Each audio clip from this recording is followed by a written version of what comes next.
I can hear you great. Yeah, can you hear me? Perfect. Yep, we got you. All right. Um, Wanted to get with you guys today. Just we're in this long off season that's not normal for us, and we've got the combine coming up and all these good things happening as we go forward here. So it gives us a chance to talk and communicate with you on some of the new hirings that we've had, and then getting ourselves digging in on this off season. So uh, in the coaching ranks, DeMarco Murray, as you know, was hired as the running back coach, and Chad O'Shea at the wide receiver position. Excuse me, and then Andre Curtis will work with David in the secondary with the safeties, and so good additions there. We've had a couple new quality control coaches come in likewise, and they'll work into the mix and help out. So it's sometimes change can be good as we've as we know, and this gives I think it's good for both sides. People have moved on and have had opportunities to hook on other places, and they'll be very successful doing that. And then likewise, the people we brought in, we feel will do the same for us. So all in all, positive there on the personnel side. Brett's already got his guys digging in on things. They're sorting everything out. As you know, there's a million different options and things that you have to look at doing it, but it's it's positive from the standpoint of where we're picking in the draft. You give Brett those opportunities with his staff, and they come up with good stuff. And we look forward to adding those new additions to the team, and then whatever happens in free agency, again, sorting all that out right now. The coaches are looking at tape on that, and the personnel department has sorted some things out for them to look at, and and we roll from there. But a lot of moving parts going on, but all good stuff to give us an opportunity to be better as coaches. We've been in our scheme evaluations and knocking that out in the early part of the day, and then in the afternoon we do the personnel side of it. So uh, nothing's set in gold for you or in granite. There, it's all moving along though as we go. So with that, time's yours. Ask some questions. We'll kick things off with Sam McDowell. Go ahead, Sam. Hey, Andy. Hi, Sam. Hey, a couple things for you. I wonder if you could go through a couple of the coaches that more specifically, like what did you see in Chad O'Shea and DeMarco Murray? Yeah, so Chad's got a ton of experience.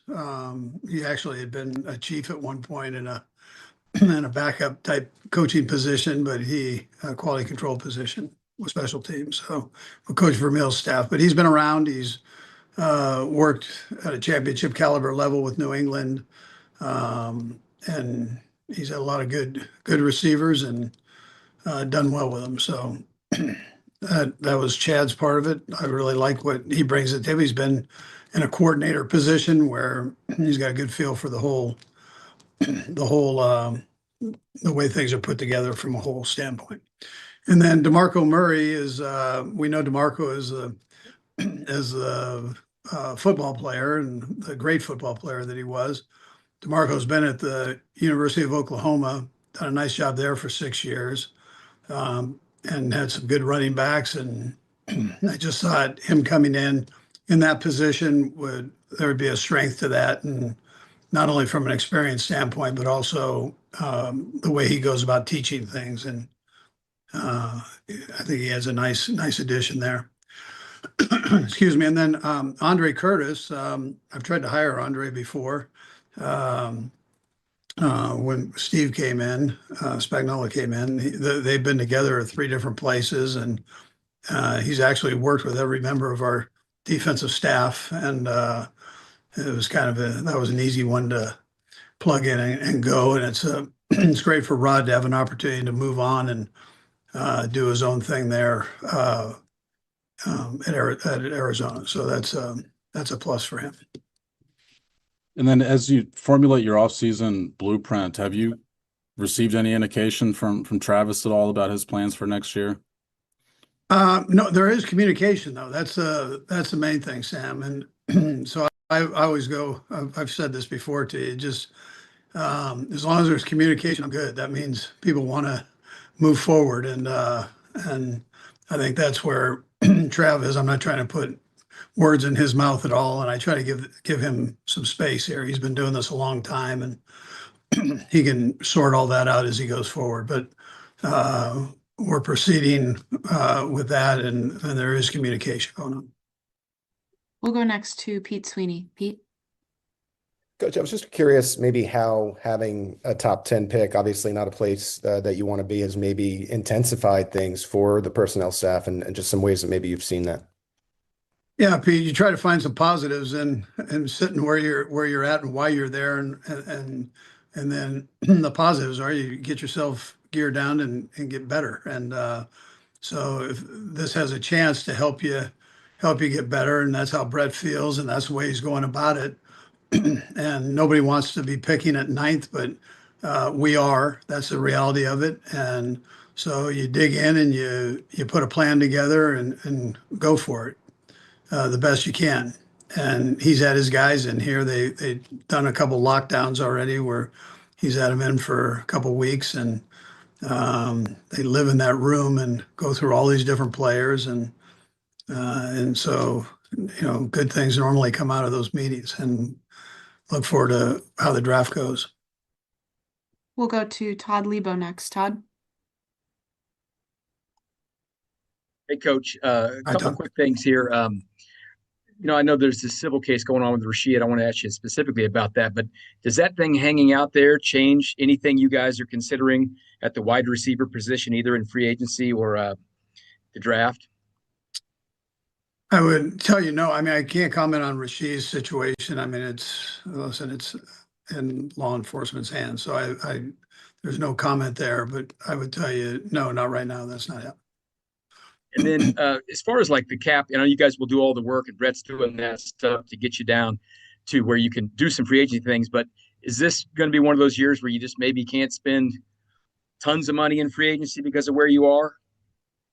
Yeah, listen, it's all pieces to a puzzle here. So you go through and you evaluate that and see where you can spend, what's out there. Free agency is it's a little bit different animal and how you handle it. And so we'll see how things go. I mean, we're kind of sorting through all of that as we go. As you know, the combine ends up being an area where people talk, and you've got agents, coaches, GMs, everybody together, and so people have a tendency to you hear things, right? And people talk, and you keep your ears open and your mouth shut and listen and see what's going on. But until until the new league year starts, nobody can really dig in on it and go. But people like to talk in this league. That's why you're making a living at it, right? That's how it goes. We'll go next to Jesse Newell. Jesse?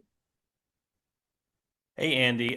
You guys have had reunions before with like Kareem and Juju. Obviously, you guys know Tyreek really well, and he's a free agent now. I just wondered, in general, how do you evaluate whether a reunion makes sense for you guys to bring back a player like that? Yeah, listen, we go through everything and everybody. I mean, that's how Brett does, and I don't even know if Tyreek is healthy right now. I mean, to do anything. So I'm sure he's working hard on that part of it and trying to get that all straightened out. But yeah, I mean, we talk about everything. So there's nothing nothing happening there, but we know what you know, and that he's out there and cranking away, trying to get himself back to where he can play, period. So. We'll go next to Herbie Tealby. Herbie? Hey, Coach. Good afternoon. How are you? Good, Herbie. Hey, two questions here for you. The first one, I can't help but notice you're not on the media schedule for next week. Is there any reason why you're not going to the combine? I couldn't take you guys any more than this right here, Herbie. I'll tell you, Herbie. I had a little knee procedure done, so I'm I'm on IR for about a second here. Not long. Free agency, what does a player need to have characteristic wise, work ethic wise, not necessarily physically, for them to fit into what you guys have built here? Yeah, you got to come in with the right attitude for sure. And again, that's a big part of this thing. And there is a fit. Literally there's a certain expectation that we've got, and we didn't reach that this past year. So it's important that we take care of business from a coaching standpoint, from a organizational standpoint, whether it's personnel or or front office, and make sure we keep the expectations high and aggressive, and then make sure we bring in the right people to be able to do that and handle that. And so that's the whole, that's the fit you're talking about. That's what we're working through. And then you talk about how the coaching staff's going through scheme and everything during the day. For the offensive coaching staff specifically, what is it you're wanting them to kind of lock in on from tape to improve upon? I know you can't give specifics, but what are you kind of wanting them, general theme wise, to kind of improve upon and maybe check out the rest of the league for some wrinkles and everything? Yeah, so we look at everything and everybody. I mean, that's how this league is. Try not to miss anything there. Right now, execution becomes the important thing to me, and how you go about that, the discipline of it, and how you go about it, and the trust within one another, all the things that make up a good offense. You narrow things down to what you think your guys do the best, and then you coach it with discipline and with expectation that this is where we're going right here. And it's your responsibility as a player to make sure that you're focused in on that. At the same time, the coach has got to give the player direction to get there. So We have time for two more here. We'll go first to Matt Derrick. Matt? Coach, a couple of questions, but one related to what Nick was just asking you there. It's do you anticipate that especially with the new staff and everything, that you're going to have a lot of changes to the offense, a lot of changes to what you're doing, and maybe we've seen versus the past couple of years? Well, there's always change. I mean, every year there's change that takes place. Is it a wholesale change? No. But we'll figure out the guys we have and what they do the best, and we'll put them in a position there to exploit their strengths, and then to work on their weaknesses to get them better. And so that's the base premise there. And then execution becomes an important thing, and how you go about doing that at a high level. And so that's coaching and playing mixed together to make that happen. And you want to make sure though that you get these guys in the right position to where they at least have an opportunity to do that. And then they've got a responsibility to make sure they up their game to do the right things at the right time. And you mentioned some of the things that you like about DeMarco Murray as a coach. There were reports that you had looked at some other guys and maybe bringing back Dylan McCullough and maybe Deuce Staley. What was the ultimate factor for you in choosing DeMarco, and what did you have to do to convince him to leave Oklahoma? Because it sounds like he turned down some other opportunities to stay there. Yeah, he did do that, and was doing well there. I mean, he could have stayed there. He's a legend there, so he could have stayed there for forever, probably. But he wanted to get in the National Football League. He wanted to be here, and learn. I think hiring Eric Bieniemy, I think, is a big thing, because if Eric's coaching the running backs, he's the best running back coach in the National Football League. So he had an opportunity to go back and do that again last year, and so we hire him here as the offensive coordinator. Well, if I'm a running back coach, what a great opportunity to learn. There's nobody better to learn from than Eric for that particular spot. And I think that intrigued him. Eric recruited him out of high school. So They've known each other for a number of years, and that was another piece of it. But I always look to see who works well together and what I think anticipate will work well together. I wanted to bring a young guy in that was a guy that was ambitious to learn, and I thought DeMarco did a heck of a job. We talked to a lot of running back coaches, and I just thought that this was a pretty good fit. We'll go to our last one here with Vahe. Vahe, go ahead. Hey, Andy. I'll have a follow-up also, Kelsey. Andy, hope you get off the IR here fast. You've mentioned a few times about a lot of moving parts and all the change, and I just wonder if you would, how you would describe to what degree you're kind of invigorated by this. Well, no, I mean, listen, I love challenges. Every year is a challenge. This one presents a little different because of what we're coming off of after this last year. Nobody wants that. Fans don't want that. Organization doesn't want that. You coaches, players, they don't want that. So you dig in and you work to fix the problems that you think were in place and and take care of business there. So that's what we're doing. And there's always change in this league, so that always presents different challenges there. And but that's part of the NFL. Whether it's coaches, whether it's players. I mean, there are things they're moving parts. And so when you're building it back up here, then you're looking at what fits and putting the pieces of the puzzle back together, whether it's coaches, whether it's, again, players. A lot of variables with free agency, with the draft, post-draft, the things that go on there, potentially picking up people. So it's going to continue for a while, and then eventually you get this group together and you have an opportunity to train them through the off season and then up through training camp. And it's great to see how that grows. And then just to follow up, I wonder what you can tell us about Patrick's progress and how you see him kind of reintegrating in the weeks and months to come. Yeah, he's around here all the time, spends a ton of time here.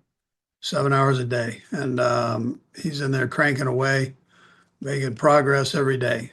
And it's great to see he and Julie, the real trainer, she grinds on him and makes sure that he stays on task and challenges him and everything else. And he keeps showing up. So that's about half the battle on these things when you have these injuries, that you show up, and it's not going to be a pleasant thing every day. You got to fight through it, and you got to attack the challenge of the workout and rehab. So he's doing a great job with that. Thank you so much, Coach.